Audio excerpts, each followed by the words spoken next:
Hi friends, ಎಲ್ಲರೂ ಹೇಗಿದ್ದೀರಾ? ಚೆನ್ನಾಗಿದ್ದೀರಾ?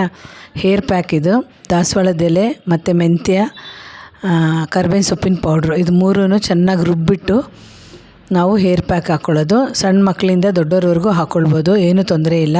ಈ ಬೇಸಿಗೆಯಲ್ಲಂತೂ ಒಂದು 15 ದಿನಕ್ಕೆ ಒಂದು ಸತಿ ಈ ಥರ ಮೆಂತ್ಯ ರುಬ್ಬಿ ಹಚ್ಕೊಂಡ್ರೆ ತುಂಬಾ ಒಳ್ಳೆಯದು. ಡ್ಯಾಂಡ್ರಫ್ ಹೇಳೋದಿಲ್ಲ, ಮತ್ತು ಕೂದಲು ಜಿಡ್ಡಿನಂಶ ಎಲ್ಲ ಕಡಿಮೆ ಆಗುತ್ತೆ. ಈ ಕರ್ಬೇವಿನ ಸೊಪ್ಪಿನ ಪುಡಿ ಹಾಕೋದು ಅಂದರೆ ಕೂದಲು ತುಂಬ ಕಪ್ಪಾಗೋದಕ್ಕೆ ಹೆಲ್ಪ್ ಮಾಡುತ್ತೆ.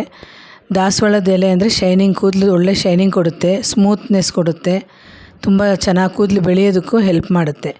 ಸೊ ಇದು ಮೂರೂ ರುಬ್ಬಿಬಿಟ್ಟು ನೈಟ್ ಒಂದು 2 ಸ್ಪೂನು ಮೆಂತ್ಯ ನೀರಿಗೆ ಹಾಕಿದ್ರೆ ಬೆಳಗ್ಗೆ ಅದೆಲ್ಲ ಚೆನ್ನಾಗಿ ಇದಾಗಿರುತ್ತೆ. ಅದ್ರ ಜೊತೆ ದಾಸವಾಳದ ಎಲೆ ತೊಗೊಂಬಂದು ಚೆನ್ನಾಗಿ ತೊಳೆದುಬಿಟ್ಟು ಅದನ್ನು ಪುಡಿಯಾಗಿ ಹೆಚ್ಚಿಬಿಟ್ಟು ಕರ್ಬೇವಿನ ಸೊಪ್ಪು ಜೊತೆಗೆ ಹಾಕ್ಕೋಬೋದು, ಇಲ್ಲಾಂದರೆ ಪೌಡ್ರ್ ಹಾಕ್ಕೋಬೋದು. ನಾನು ಪೌಡ್ರೇ ಹಾಕ್ಕೊಂಡಿದ್ದೀನಿ. ಅದು ಮೂರೂ ಚೆನ್ನಾಗಿ ನೈಸಾಗಿ ರುಬ್ಬಿಟ್ಟು ತಲೆಗೆ ಸ್ವಲ್ಪ ಪಾರ್ಟಿಷನ್ ತೊಗೊಂಡು ಬರೀ ತಲೆಗೆ ಮಾತ್ರ ಹಚ್ಚಬೇಕು, ಕೂದಲಿಗೆ ಹಚ್ಚಬಾರ್ದು. ಬರೀ ಬುಡಕ್ಕೆ ಈ ಥರ ಪಾರ್ಟಿಷನ್ ಮಾಡಿ ಸ್ವಲ್ಪ ತೆಗೆದು ಬರೀ ತಲೆ ಸ್ಕ್ಯಾಲ್ಪಿಗೆ ಮಾತ್ರ ಫುಲ್ಲು ಅಪ್ಲೈ ಆಗಿ ನಾನು 1 ಅವರ್ ಇಟ್ಕೊಂಡಿದ್ದು, ಜಾಸ್ತಿ ಅವರ್ ಇಟ್ಕೊಂಡಿರಲಿಲ್ಲ. ಸೊ ಕೋಲ್ಡ್ ಆದರೂ ಆಗಿಬಿಡುತ್ತೆ ಮಕ್ಕಳಿಗೆ ಅಂತ ಬೈಕ್ಕೆ ನಾನು 1 ಅವರ್ ಇಟ್ಕೊಂಡೆ. ಬಟ್ ಏನೂ ಆಗಿರಲಿಲ್ಲ, ತುಂಬ ಚೆನ್ನಾಗಿ ಕೂದಲು ತುಂಬ ಶೈನಿಂಗ್ ಆಗಿತ್ತು. ಸೊ ಒಂದು ಸತಿ ಟ್ರೈ ಮಾಡಿ ನೋಡಿ, ಮಕ್ಕಳಿಗೆಲ್ಲ ಹಚ್ಚಿ ನೋಡಿ. ಬೇಸಿಗೆನಲ್ಲಿ ಹೆಂಗಿದ್ರು ಸ್ಕೂಲ್ ರಜೆ ಸಿಗುತ್ತೆ, ನಮಗೆ ಕೂದಲಿಗೆ ಆರೈಕೆ ಮಾಡೋದಕ್ಕೆ ಆವಾಗಲೇ ಟೈಮ್ ಸಿಗೋದು. ಸೊ ಒಂದು ಸತಿ ಮಕ್ಕಳಿಗೆಲ್ಲ ರಜಾ, ಹೆಂಗಿದ್ರು ಸ್ಕೂಲ್ ಮುಗಿದು ರಜೆ ಬಂದಿದೆ ಅಲ್ವಾ, ನನ್ನ ಮೊಮ್ಮಗಳು ಬಂದಿದ್ಲು, ಅದಕ್ಕೆ ನಾನು ಅವಳಿಗೊಂದು ಸ್ವಲ್ಪ ಹಚ್ಚಿ ಇದು ಮಾಡಿದೆ. ಅವಾಗವಾಗ ಬಂದಾಗೆಲ್ಲ ಹಚ್ತಾ ಇರ್ತೀನಿ. ಸರಿ, ಈ ಸರಿ ಬಂದಾಗ ಅವಳೇ ಹೇಳಿದ್ಲು ಹೇರ್ ಪ್ಯಾಕ್ ಹಾಕೋಣ ನಾವು ಅಂತ. ಸೊ ಅದಕ್ಕೆ ಒಂದು ಸತಿ ಟ್ರೈ ಮಾಡಿದೆ, ಅದನ್ನು ಹಾಗೆ ಸ್ವಲ್ಪ ವೀಡಿಯೋ ಮಾಡಿಕೊಂಡೆ.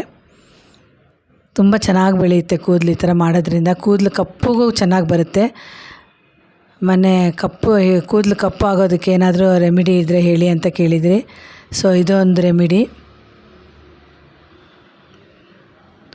ಈ ದಾಸವಾಳದ ಎಲೆ ಹಾಕೋದ್ರಿಂದ ಕೂದಲು ತುಂಬ ಚೆನ್ನಾಗಿ ಶೈನಿಂಗ್ ಬರುತ್ತೆ ಮತ್ತು ದಪ್ಪಕ್ಕೂ ಬೆಳೆಯುತ್ತೆ ಕೂದಲು. ಸೊ ಒಂದು ಸತಿ ಟ್ರೈ ಮಾಡಿ ನೋಡಿ. ಇದು ಮನೇಲಿ ಈಗ ಹೆಂಗಿದ್ರು ಮಕ್ಳಿಗೆ ರಜೆ ಇರುತ್ತಲ್ವ, ಹಚ್ಚಿ. ಗಂಡು ಮಕ್ಳಿಗೂ ಹಚ್ಬೋದು, ಹೆಣ್ಮಕ್ಳಿಗೂ ಹಚ್ಬೋದು. ಗಂಡು ಮಕ್ಳಿಗೆ ಹಚ್ಚಬೇಕಾದ್ರೆ ಒಂದು ಸ್ವಲ್ಪ ಇದ್ರ ಜೊತೆ ನೀವು ಬೇಕಾದ್ರೆ ಹರಳೆಣ್ಣೆ ಮಿಕ್ಸ್ ಮಾಡ್ಕೋಬೋದು. ಯಾಕಂದರೆ ಬೇಗ ಅವ್ರಿಗೆಲ್ಲ ಬಾಲ್ಡಿ ಆಗೋಕ್ಕೆ ಚಾನ್ಸ್ ಇವಾಗೆಲ್ಲ ಗಂಡು ಮಕ್ಳಿಗೆ ತುಂಬ ಬೇಗ ಆಗುತ್ತಲ್ವ, ಹೆಲ್ಮೆಟ್ಟು ಅದು ಇದೆಲ್ಲ ಹಾಕೋದ್ರಿಂದ. ಅದರಿಂದ ಒಂದು ಸ್ವಲ್ಪ ಹರಳೆಣ್ಣೆ ಮಿಕ್ಸ್ ಮಾಡ್ಕೋಬೋದು ಬೇಕಾದರೆ. ಆಮೇಲೆ ತೆಂಗಿನಕಾಯಿ ರುಬ್ಬಿ, ಇದು ಇನ್ನೂ ಒಂದು ಪ್ಯಾಕು ಮಾಡ್ತೀನಿ, ನೆಕ್ಸ್ಟ್ ವೀಕಲ್ಲಿ ಮಾಡ್ತೀನಿ. ತೆಂಗಿನಕಾಯಿ ರುಬ್ಬಿ ಅದರ ಜೊತೆ ಒಂದು ಪ್ಯಾಕ್ ಮಾಡೋದು. ಇದೆಲ್ಲ ಬೇಸಿಗೆನಲ್ಲಿ ಮಾಡೋದು, ತುಂಬ ಕೂದಲಿಗೆ ಆರೈಕೆ ಮಾಡೋದು ಅಂತ ಹೇಳ್ತೀವಲ್ವ, ಅದಕ್ಕೆ ಸಮ್ಮರಲ್ಲೇ ನಾವು ಕೂದಲಿಗೆ ಆರೈಕೆ ಮಾಡ್ಕೋಬೇಕು. ನೋಡಿ, ಈ ಥರ ಕೈಯಿಂದ ಸುಮ್ಮನೆ ಈ ಥರ ಮಾಡೋದ್ರಿಂದ ಬ್ಲಡ್ ಸರ್ಕ್ಯುಲೇಷನ್ ಚೆನ್ನಾಗಾಗುತ್ತೆ ಕೂದಲಿಗೆ. ಆಗಿದ್ದೆಲ್ಲ ಹಿಡಿದುಬಿಟ್ಟು ಒಂದು ಸ್ವಲ್ಪ ಹಿಂಗೆ ಮೇಲೆ ಟೈಟಾಗಿ ಹಾಕ್ಕೊಂಡ್ರೆ ಸ್ವಲ್ಪ ಚೆನ್ನಾಗಿ ಬ್ಲಡ್ ಸರ್ಕ್ಯುಲೇಷನ್ ಚೆನ್ನಾಗಾಗುತ್ತೆ ನಿಮಗೆ. ನೋಡಿ, ಈಗ ತಲೆ ಸ್ನಾನ ಮಾಡಾದ್ಮೇಲಂತೂ ಕೂದಲು ತುಂಬ ಚೆನ್ನಾಗಿ ಶೈನಿಂಗಾಗಿ ಕಾಣಿಸ್ತಾ ಇದೆ.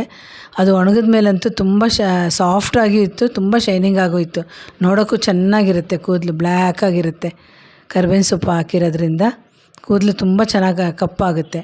ಬೇಗ ಮಕ್ಕಳಿಗೆ ವೈಟ್ ಹೇರ್ಸ್ ಬರಲ್ಲ. Thank you.